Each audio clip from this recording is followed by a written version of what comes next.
Hi, Mike. This is Troy Renck. Yeah, it's hard to repeat success with pitching.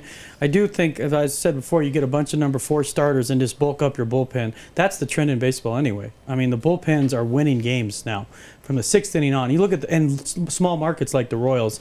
But my question is, off the Rockies, where does Cole Hamels end up? Is Boston still in it? Would they have? I mean, I know they're what 4 or 5 under, but they're still in the AL East race. Where does Cole Hamels end up? LA, the Dodgers, Red Sox? Is he the one piece that you see, or is it Samardzija? Who's the one piece at the deadline that could really shape the race down the stretch? I think it's going to end up being the two big pieces are Hamels and Cueto. And I think Cueto's definitely going to move. I'm not quite sure where. I think the Red Sox, you kind of have to always watch for them, but I think they're more inclined to go for Cueto than Hamels, because if Hamels has this big contract, it's not by Ace standards, it's a reasonable contract, but it's a lot of money. And I think if the Red Sox were going to spend that much money on a pitcher, they would have just re-signed John Lester. I don't think they're going to trade prospects for Hamels and then pay his big contract. So I think they're more likely to go for Cueto. Hamels, I think he might end up with the Dodgers because they're going to probably lose Zach Greinke after the season when he opts out of his contract. And then they get Hamels to step right in. His contract, whatever's left on his contract, will be better than whatever Greinke ends up getting. I think Samardzija is another guy who's probably going to move. Scott Kazmir as well. There's a lot of kind of rental pitching out there that could end up all sorts of places. I think the Yankees will probably end up with an arm. You can see the Tigers maybe making a push for it. The Royals as well. They could use some pitching.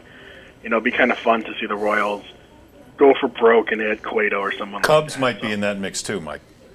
Yep, Cubs absolutely. There's a lot of, even the Cardinals as well.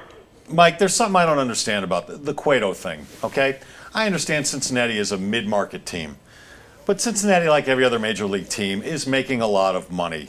Why deal Cueto? He's one of the top pitchers in the game. He just outdueled Max Scherzer last night. He's only 29 years old.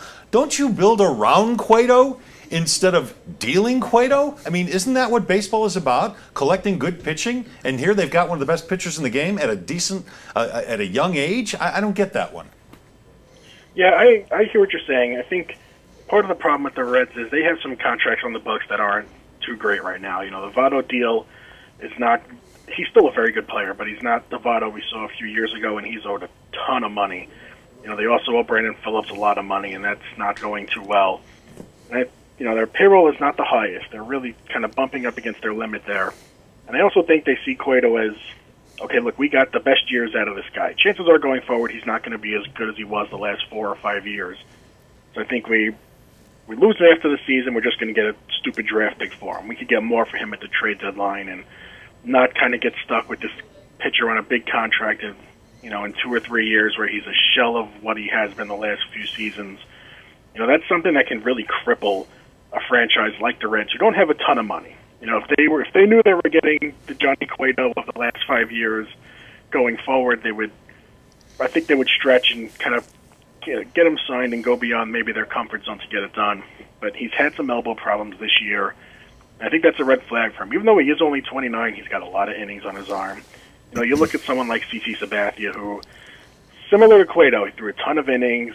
He was excellent, as good as it gets. And then as soon as he turned 31, he wasn't an ace anymore, and he was kind of a fifth starter going from that point on. And the Reds are not a team that can afford to pay huge dollars to a pitcher who is not pitching like an ace. And, so they can't afford him, and I think there's part of them that don't want to be stuck with the ugly years of his career either.